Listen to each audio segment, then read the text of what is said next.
Do you remember when the CEO of McDonald's posted a video of himself eating a burger and it turned into one of the biggest marketing stories of the year? Not for him, but from everybody who responded to it. The burger wasn't the problem. The bite was. I'm Joe Barron, creative director and founder of Branded Barron, and the host of Market to Me, the podcast about the business behind creative work. So a little while ago, I put together a document for an owner of an emerging coffee shop franchise. It was real notes, real business, nothing theoretical. One page stood out, 10 things a founder can share about their company. And the context was for social media. It could be one post each.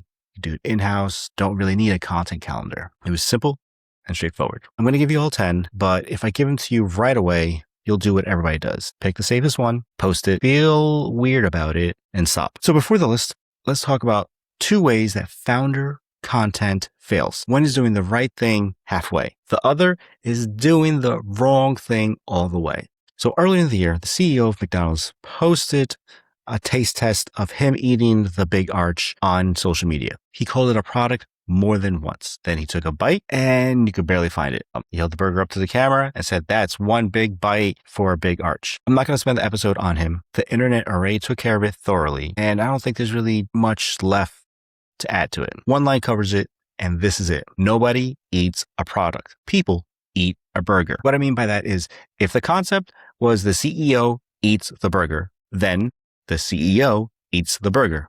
Not a nibble, not a bite where you have to point for the people to know it happened. The whole reason you put a founder on camera instead of an actor is that the founder can do what an actor can't. Mean it. That's the entire asset. It should be the safest bet in the building. Flinch on it, and you spent the credibility without buying a thing with it. And that would have been the end of it, except the rest of the industry saw an opening and pounced on it. Burger King's North American president posted himself taking an enormous bite of a Whopper. A&W Canada put their long-time advertising character through the same setup with a teen burger. Jack in the Box got in. Wendy's left a comment on the original post that said, "Lots to unpack here." In about a week, it stopped being one executive's bad day and became the format. Every chain was one-upping each other, showing how big of a bite their guy could take. And personally, I believe Wendy's won it, and it's not because of the bite. Wendy's US president posts himself with a Baconator. Bigger bite, sure. But he also talked about the new bun. Then you saw him cook with the fresh, never frozen beef. Then he got himself a chocolate frosty with a little jab at McDonald's by saying their machines are always working. Everyone proved they could eat their own food. Wendy's proved that they could eat their own food, made an actual product argument, and landed a joke that only Wendy's can because they spent at least a decade building up this social media personality. You know, they're known to being snarky and sarcastic and adding their funny little quips to comments. It's pretty funny, quite frankly. And I'm not sure if the joke would have landed if any of the other presidents would have said something. So you have to commit. Committing is the price of entry. Saying something only you could say is the return. And it's the difference between a founder who shows up and a founder who's worth following. And it's the whole reason why these 10 props are written as the way they are. Every one of them is designed to get something out of you that nobody else could have said. Be honest with me. You've written a post about your company, read it back, and deleted it because it felt like too much of you. The flinch isn't the same instinct that produces a small bite. So that's failure 1. Right idea, no follow through. Failure 2 is the opposite. And it's the one that could actually cost people their jobs. So if there's a trend going on right now and they would ask their manager, husband, boyfriend, coworker, they would ask them what they would do if 4 hot firemen walked into the door. Then it cuts to a clip of the person answering a completely innocent question and the edit turns into some innuendo. It's funny, it's well made, but that is not the problem. The problem is who's in it and what building you're standing in when you post it. You're not a creator. You're an employer or a vendor or the person who signs the checks. A joke that lands on a personal account is fine, but ends up in a conversation with HR if it's done on a company account. Same clip, different letterhead. And I want to be clear because there seems to be a misunderstanding every time it comes up. Fun isn't the risk. Funny isn't the risk. Even trends aren't the risk. Borrowing a format you didn't think through and putting your staff inside it, that's the risk. Think of these 3 questions before you run the trend. Would I be fine with this playing on the screen in a company meeting? Does it say anything about how we actually work, or does it say that we saw a trend? And third, the person in it is going to have to work tomorrow? Are they fine with it tomorrow? And here's a trend that's actually working, and it's done by public libraries. The public libraries are running the trust fall. Someone falls back blindly and you catch them. It's done at a lot of retreats. So someone goes to fall backwards, and the person who's supposed to catch them walks away, and the person falls off screen. And then they talk about how you just can't trust anybody, but you can trust them on providing them with hundreds of books and great resources. It's a little silly. It's a little cringe. And it captures the viewer's attention and delivers the information right away. And that's why it works.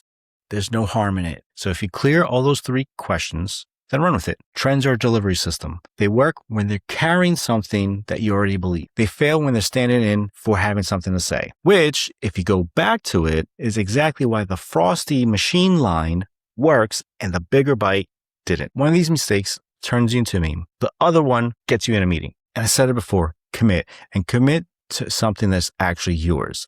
And here's a list that gets you there. Now let's get into these 10 prompts. You'll get a solid reel out of it, and you can post it however you see fit. And I'll break them down into groups and answer them honestly, like anybody would expect you to. So let's go with group 1. It's the conviction. For the first prompt, answer this. What do you believe your industry gets wrong? Then share the problem that you're actually trying to solve. Share an honest opinion about a trend in your industry right now. That could be good or bad. Maybe you predict that one trend is going to change the industry, or maybe it could be a downfall if action isn't taken. And one thing I'll remind you is whether you're working with a president or founder, or you are one, it's important that the responses are human. They have to feel relatable and trying to connect with the other person on the other side of the screen. Group 2, let's talk about the receipts, how you actually operate. You want to talk about a decision you made and why you made it. Talk about something you changed after getting it wrong. Talk about the part of building a business that nobody sees. This may hit home with many entrepreneurs, but there are plenty of people that love seeing how the sausage is made. They love seeing the real work of producing a quality product or service. Another one is providing proof of how you think and not what you achieve. The last one is the most undersold thing on that list. Everybody posts the finished work. Practically nobody shows the thinking behind it. The reasoning is what makes somebody trust you with a decision, while the finished work only proves you got it right once. And for the last group, we're going to talk about direction, where this is going. Talk about a comment from a customer that stuck with you. This is not the time to share a testimonial. You want to share something that you took to heart that let you know that you're doing something right. Get into the detail of that. There might be a review that made you realize there's an area that you need to improve on. Or it could be a comment from a former employee who said something that was right, but for whatever reason, that action never took place. Now, I'm not saying give away your industry secrets, but allow the viewer to see it from your point of view. And the last thing to create a content post about is where you're trying to take the company next. That may be an easy one, but think it through. Don't give a generic answer. Don't be like, we're going to take over the world. Then follow that with an evil laugh. A well thought out response goes a long way. So that's 10 prompts that you can rotate in your marketing calendar. And all you need is just a few minutes to answer them honestly on camera. And here's why this is a branding problem and not a content problem. People talk about brand voice like it's a font choice or a line in a deck.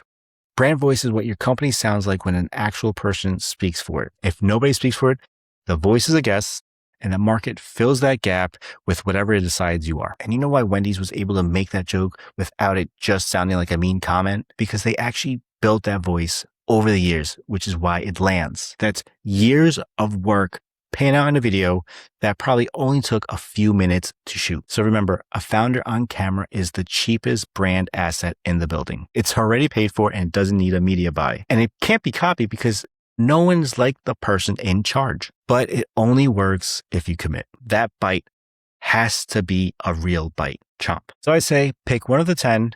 Pick the one that makes you uncomfortable because that's probably the one that's worth saying. Post it this week. Don't make a campaign out of it, but make it a solid post. I put all 10 in writing with examples for each. It's a short PDF. It's free. And I put the link in the description. And if you want a hand with brand strategy and marketing, that's an offer I like to provide at Branded Baron. And on the next episode, you know what? You'll just have to tune in to find out. Until next time, I appreciate you for listening. Stay creative.